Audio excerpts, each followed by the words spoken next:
Shalom, bonjour, bonsoir à vous. Très content, très heureux. Franchement, je suis vraiment très heureux d'être ici parmi vous. Que l'Éternel Dieu Tout-Puissant soit loué. Merci infiniment à lui, le seul et unique, qui nous a gardés et protégés, qui a permis que nous soyons comptés parmi les vivants. Merci infiniment, Seigneur éternel Dieu Tout-Puissant.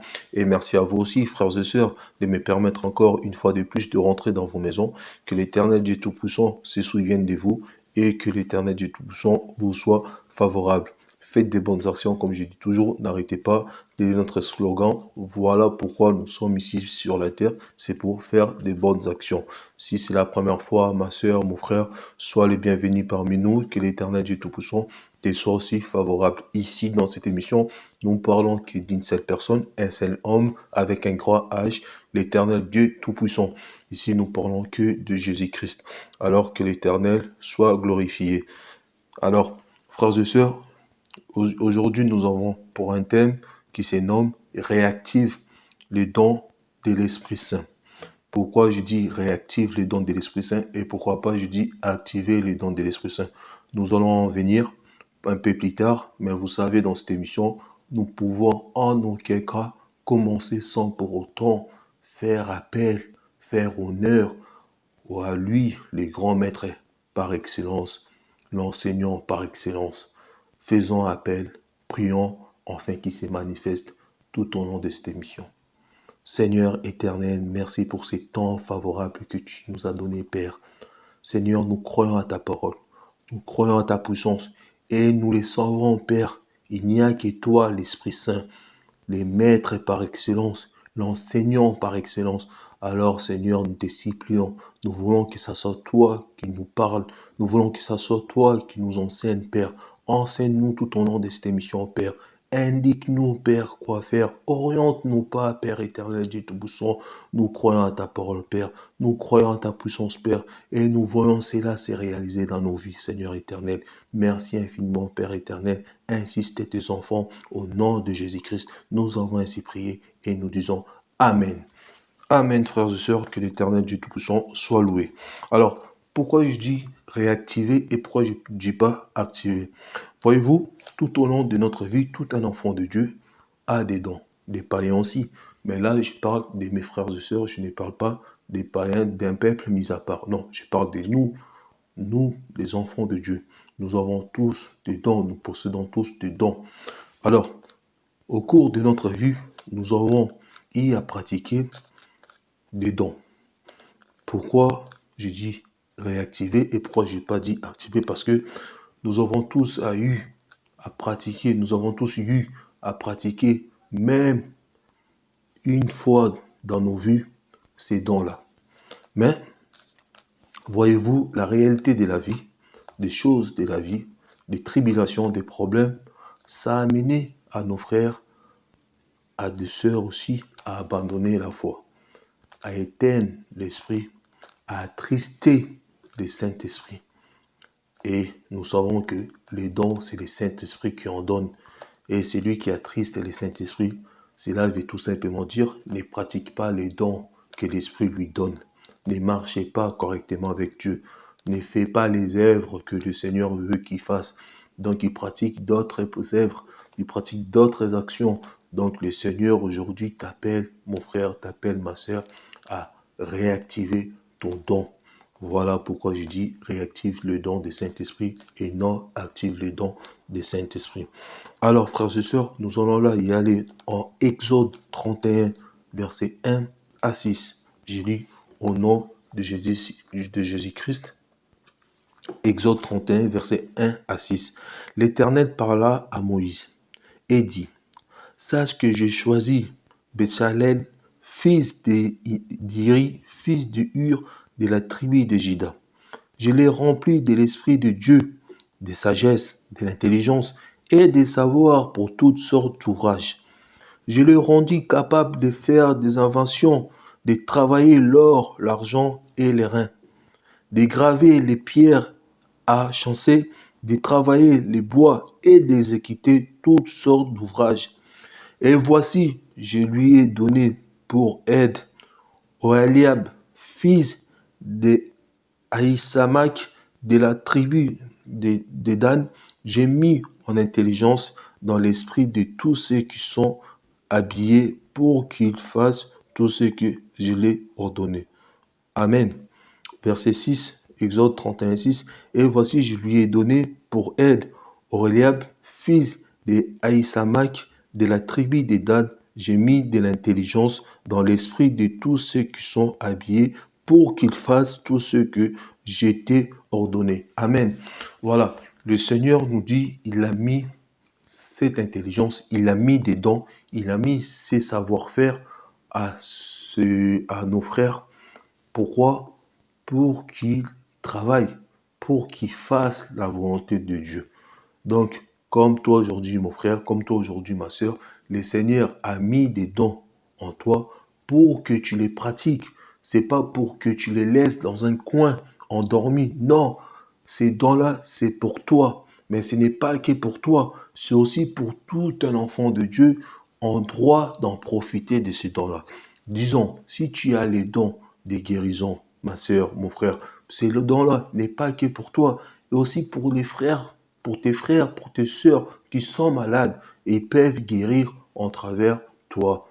Si tu as les dons des pouvoirs, les dons de parler, les dons de la sagesse, c'est pour donner des conseils, c'est pour montrer les chemins à d'autres de tes frères, c'est pour les conseiller. Ce n'est pas que pour toi, mon frère, ce n'est pas que pour toi, ma sœur. Si tu as les dons de ouvrage, c'est pour construire des bâtiments pour les gens qui veulent construire. Donc, ce n'est pas que pour toi. Donc, tous ces dons-là, c'est pour toi, mais ce n'est pas que pour toi. C'est pour tout le monde, pour les enfants de Dieu. Bien entendu, déjà, c'est déjà pour nous, tes frères, tes sœurs. Avant, ça peut aussi servir à des païens. Mais c'est premièrement, c'est pour nous avant que ça parte aux païens. Donc, ce n'est pas que pour toi, mes frères, ce n'est pas que pour toi, ma sœur. Qu'est-ce qu'il nous dit? Éphésiens 10.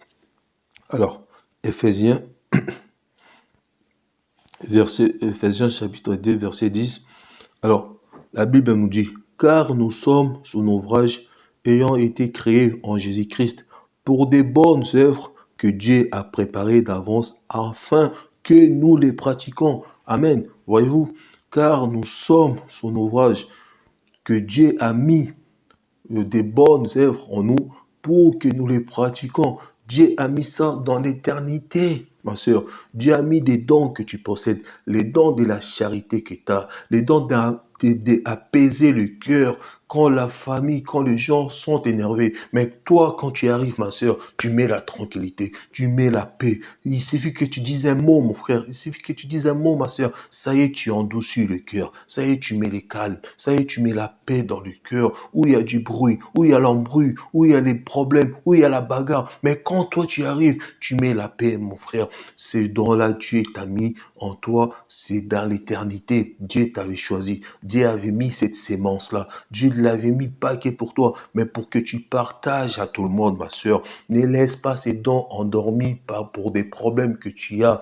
Ne laisse pas ces dons éteindre parce que tu as des tribulations. Non, voilà pourquoi la Bible nous dit rachetez les temps, car les jours sont mauvais. Mais la question se pose, pour comment faire pour racheter ces temps? Comment faire? Parce qu'on vous dit souvent rachète le temps, car les jours sont mauvais. Mais on ne vous dit pas comment les racheter, comment mettre ces dons-là en service des autres, comment pratiquer ces dons, comment réactiver ces dons-là. Alors la Bible nous répond, nous dit comment réactiver ces dons-là. Prenons Proverbe 23, 26. Proverbe 23, verset 26. Qui nous dit la Bible? Je lis au nom de Jésus-Christ. Mon fils, donne-moi ton cœur et que tes yeux se plaisent dans mes voies. Donne-moi ton cœur et que tes yeux se plaisent dans mes voies. Le Seigneur veut tout simplement dire que tu te donnes à lui et que tes yeux se plaisent dans ses commandements et non tes yeux se plaisent dans le monde, dans ses commandements. Mais nous allons prendre un exercice à faire et que le Seigneur lui-même a apprécié. Là, je vais dans Jean-Marc. Marc 12, 41 à 44. Alors, Marc 12, 41 à 44. Je lis au nom de Jésus-Christ. Jésus s'étant assis vis-à-vis du trône, regardez comment la foule y mettait de l'argent. Plusieurs riches mettaient beaucoup. Il vint aussi une pauvre veuve. Elle y mit des petites pièces, faisant d'un quart des sous. Alors, Jésus, ayant appelé ses disciples, leur dit, je vous le dis en vérité, cette pauvre veuve a donné plus qu'un aucun de ceux qui ont mis dans le tronc. Car tous ont mis de leur superflu, mais elle a mis de son nécessaire, tout ce qu'elle possédait, tout ce qu'elle avait pour vivre. Amen. Voilà, l'Éternel nous donne un exemple là. Voyez-vous, dans Marc 12, 44, le Seigneur, quand il dit, car tous ont mis de leur superflu, mais elle a mis de son nécessaire, tout ce qu'elle possédait, tout ce qu'elle avait pour vivre. Qu'est-ce qui veut dire cela? Que l'Éternel porte les explications à sa parole. L'Éternel veut tout simplement dire, les riches ont donné, comme nous le voyons aujourd'hui. Les riches viennent dans l'église bâtiment, donnent de l'argent, donnent beaucoup de choses, donnent même des voitures, donnent des maisons à des pasteurs, donnent des maisons à l'homme de Dieu. Mais ces mêmes riches-là, quand ils font des choses mal, l'homme de Dieu n'arrive pas à leur dire ce que vous avez fait mal. Pourquoi l'homme de Dieu est incapable? Parce que l'homme de Dieu est devenu dépendant de leur argent. L'homme de Dieu est devenu aveuglé. L'homme de Dieu l'homme de Dieu est devenu soifé. Il est devenu soifé d'argent. Donc l'homme de Dieu n'a plus la parole. Donc les riches viennent pour montrer leur richesse, pour démontrer leur argent. Mais qu'est-ce que le Seigneur souligne à notre sœur, cette veuve? Le Seigneur dit, elle l'a mis de son nécessaire, tout ce qu'elle possédait, tout ce qu'elle avait pour vivre. Quel est tout ce qu'elle avait, tout ce qu'elle possédait? Le Seigneur ne regardait pas les pièces qu'elle avait mis, ne regardait pas ces petites pièces qu'elle avait mis. Non, quand le Seigneur parlait ainsi, le Seigneur parlait de son cœur, bien-aimé. Car le Seigneur ne regarde pas l'argent. Le Seigneur s'en fout de ton argent. Le Seigneur s'en fout que tu donnes 10 euros. Le Seigneur s'en fout que tu donnes 20 ou 30. Le Seigneur s'en fout de cet argent-là. Car c'est pas ça qui lui intéresse. Le Seigneur veut te voir donner ton cœur. C'est pour cela, quand nous disons changer vos comportements, changer d'attitude, changer comment vous allez changer, comment vous allez réactiver les dons du Saint-Esprit, c'est en donnant tout ce que vous avez. Et tout ce que vous avez, c'est votre cœur. Car la parole dit, l'homme donne que ce qu'il a. Et qu'est-ce qu'il a l'homme? C'est son comportement qui vient du cœur. Si l'homme tire les mauvais trésors dans son cœur, ben l'homme donne les mauvaises choses. Si l'homme tire les bons trésors dans son cœur, ben l'homme donnera les bonnes choses. Et les bons trésors, c'est Jésus. C'est Jésus, ma sœur. C'est Jésus. Et pour arriver à réactiver les dons de l'Esprit Saint, il faudra donner son cœur à Jésus. Il faudra se donner toi-même en offrande. On va lire un verset. On va lire un verset en Romains. Romains 12, versets 1 à 2. Qui nous dit la Bible? Je lis au nom de Jésus-Christ. Je vous exhorte donc, frères, par les compassions de Dieu, à offrir vos corps comme un sacrifice vivant, saint, agréable à Dieu, ce qui serait de votre part un culte raisonnable. Amen.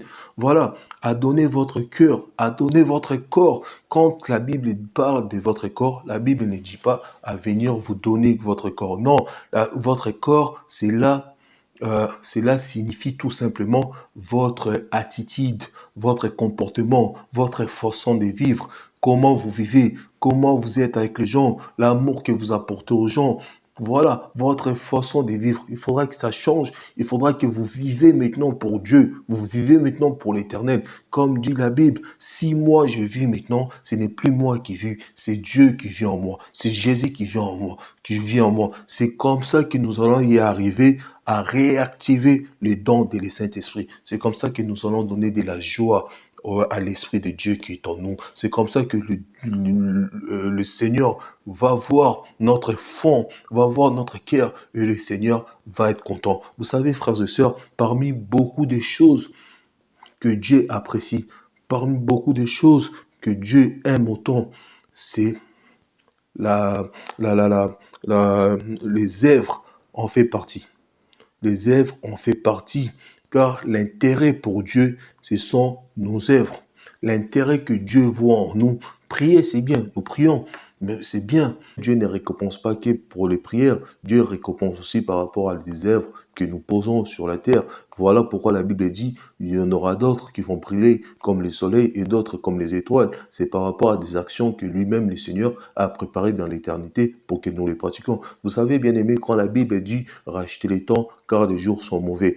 Comment nous allons racheter ces temps-là? C'est par rapport à nos œuvres, c'est par rapport à nos actions, c'est par rapport aux dons que le Saint-Esprit nous a donnés, c'est par rapport à ça que nous allons racheter les temps. Et vous savez, quand la Bible dit racheter les temps, racheter, c'est quelque chose que nous possédons déjà. Donc c'est quelque chose que nous rachetons. C'est les dons que nous avons déjà. C'est quelque chose que nous réactivons les dons. C'est juste ça, bien aimé. Et vous savez aussi, quand la Bible dit n'attristez pas le Saint-Esprit, c'est par rapport à ça, bien aimé. Parce que tout le monde sait que les dons, c'est le Saint-Esprit qui les donne. Et mettons, quand le Saint-Esprit remarque, voit que les dons qu'il t'a donnés, toi, tu les mets à côté, tu l'enfermes à côté, tu les laisses endormis dans ton corps et tu es là à pratiquer les œuvres de la chair. C'est pour cela que le Saint-Esprit s'attriste. Mais si tu laisses les œuvres de la chair, si tu laisses les mondes et que tu mets les dons du Saint-Esprit en place et tu commences à pratiquer ces dons-là,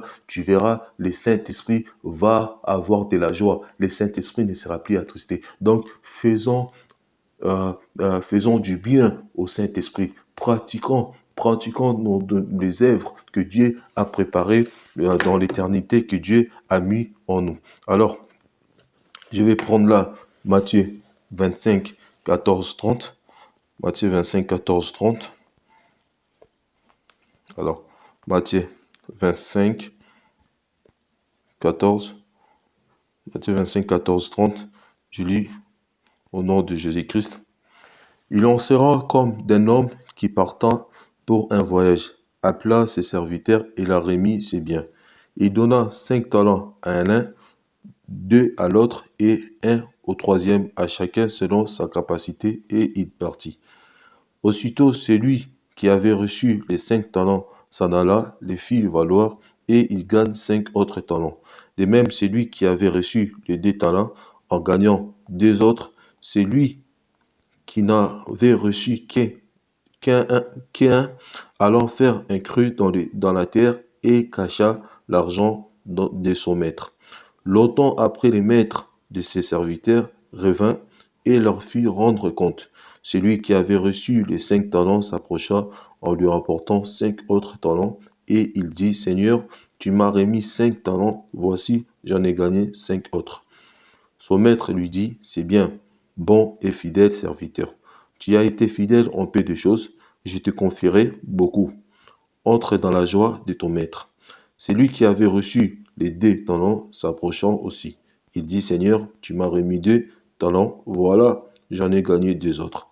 Son maître lui dit, c'est bien, bon et fidèle serviteur, tu as été fidèle en peu de choses, je te confierai beaucoup, entre dans la joie de ton maître. Celui qui n'avait reçu qu'un talent s'approchant ensuite, et il dit, Seigneur, je savais que tu es un homme dur, qui moissonne où tu n'as pas semé, et qui amasse où tu n'as pas vanné. J'ai eu peur, et je suis allé cacher ton talent dans la terre. Voici, prends ce qui est à toi. Son maître lui répondit, serviteur méchant et paresseux, tu savais que j'ai moissonné où je n'ai pas semé, et que j'ai amassé où je n'ai pas vanné.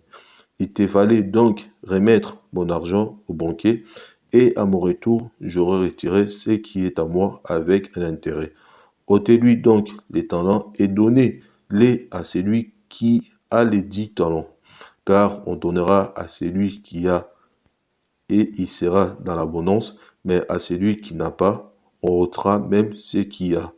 Et les serviteurs inutiles, jette-le dans les ténèbres ou du dehors, où il y aura des pleurs et des graissements des dents. Amen. Donc voilà, voilà. Ne soyez pas comme les serviteurs inutiles, soyez des serviteurs utiles. Quand Dieu te donne un don, tu dois réactiver et travailler, mettre ça au service des autres, afin que l'Éternel te donne encore plus. Donc, si tu dis, je vais le laisser au fond là-bas, dans une cellule, caché, mourir là-dedans, ben, tu seras comme les serviteurs inutiles. Je vais là vite prendre Ephésiens 5, verset 15 et finir. Je lis au nom de Jésus-Christ. Prenez donc garde de vous conduire avec circonspection, non comme des insensés, mais comme des sages. Voilà. Donc, je vais reprendre les mêmes versets dans version sommaire pour que ce soit compréhensible pour tout le monde. Alors, la Bible dit, veillez donc avec soin à votre manière de vivre. Ne vous comportez pas comme des insensés, mais comme des gens sensés. Les insensés, c'est ceux qui pratiquent les œuvres de la chair, c'est ceux qui mettent en veille leurs dons, c'est ceux qui ne réactivent pas les dons du Saint-Esprit. Mais les sensés, c'est ceux qui réactivent les dons du Saint-Esprit malgré les problèmes, malgré les soucis, malgré les tribulations, mais ils continuent à persévérer, à faire les choses, à faire les œuvres que notre Père a mis dans l'éternité en eux. Donc, soyez les insensés, Dieu va vous récompenser. Et vous verrez, comme dit dans la Bible, dans Daniel, je vais les lire très vite, comme la Bible dit dans Daniel, je lis vraiment très vite. C'est Daniel 12, 3. Ceux qui auraient été intelligents brillera comme les splendeurs du ciel, et ceux qui auraient enseigné la justice à la multitude brillera comme les étoiles à toujours et à perpétuité. Amen. Donc voilà, Dieu va vous récompenser. Que l'Éternel vous soit favorable. Passez une excellente soirée, une excellente journée pour chacun et réactivez les dons qui est en vous. Voilà, je vous dis à bientôt si cela plaît à Dieu. Merci. Au revoir.